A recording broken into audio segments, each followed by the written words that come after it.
విద్యుత్ ఉప కేంద్రంలో ఎస్ఈ సాల్మన్ రాజు ఆధ్వర్యంలో మన్యం వీరుడు అల్లూరి సీతారామరాజు 128వ జయంతిని వేడుకగా నిర్వహించారు. ఈ నేపథ్యంలో సాల్మన్ రాజు మాట్లాడుతూ సీతారామరాజు మన్యం ప్రజల కొరకు, దేశం కొరకు తెల్లదొరల చేతిలో వీర మరణం పొందడాన్ని గుర్తు చేశారు. అనంతరం పీఎం సూర్యఘర్ పథకం ఆంధ్రాలో ఏలూరు జిల్లా ప్రథమ స్థానంలో ఉందని, సోలార్ విద్యుత్ తమ గృహాలపై అమర్చుకుని దాని ద్వారా వచ్చే విద్యుత్తును అవసరాలకు ఉపయోగించుకుని మిగిలిన కరెంటు ద్వారా ఆదాయం పొందవచ్చని వివరించారు. ఈ కార్యక్రమంలో technical DE Radhakrishna, Jangareddygudem DE Peer Ahmed Khan, AE Srinivas Varma, computer operator Nageswararao సిబ్బంది పాల్గొన్నారు.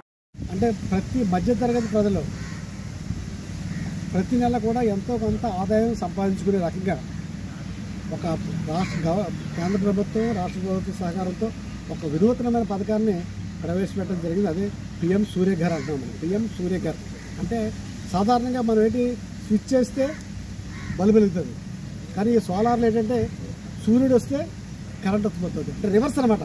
మనం స్విచ్ చేసామనుకోండి బల్బు వెలుగుతుంది, కానీ ఇక్కడ అలా కాదు. సూర్యుడు వస్తే కరెంట్ తయారు చేస్తుంటాం. అంటే ప్రతి ఒక్క వ్యక్తి కూడా తమ కరెంట్ తమే, మా దగ్గర లైన్ మ్యాన్ లేదు, మాకు లో వోల్టేజు లైన్ మ్యాన్ పిలుస్తుంటే రావట్లేదు, ఈ సమస్యలు ఏమీ లేకుండా ప్రతి వినియోగదారుడు తమ కరెంటు తమే తయారు చేసుకునే విధానం. అంటే ప్రతి ఇంట్లో కూడా ఒక విద్యుత్ తయారయ్యే కేంద్రాన్ని పెట్టడమే పిఎం సూర్యఘర్. దీని ద్వారా 3 కిలోవాట్స్ వరకు మనం కేంద్ర ప్రభుత్వం, రాష్ట్ర ప్రభుత్వం కలిపి రాయితీ ఇస్తుంది. ఎలాగంటే 1 కిలోవాట్కి 30,000, 2వ కిలోవాట్కి ఇంకో 30,000 అంటే 60,000, 3వ కిలోవాట్కి 18,000 అంటే 78,000 సబ్సిడీ ఇస్తుంది. మీకు దీనికి మాకు డబ్బులు ఎలా వస్తాయని మీకు అనుమానం రావచ్చు. 1 కిలోవాట్కి సూర్యుడు వస్తే 5 నుంచి 6 యూనిట్లు ఉత్పత్తి అవుతుంది ఒక్క రోజుకి. అంటే 3 కిలోవాట్కి ఎంత అవుతుంది?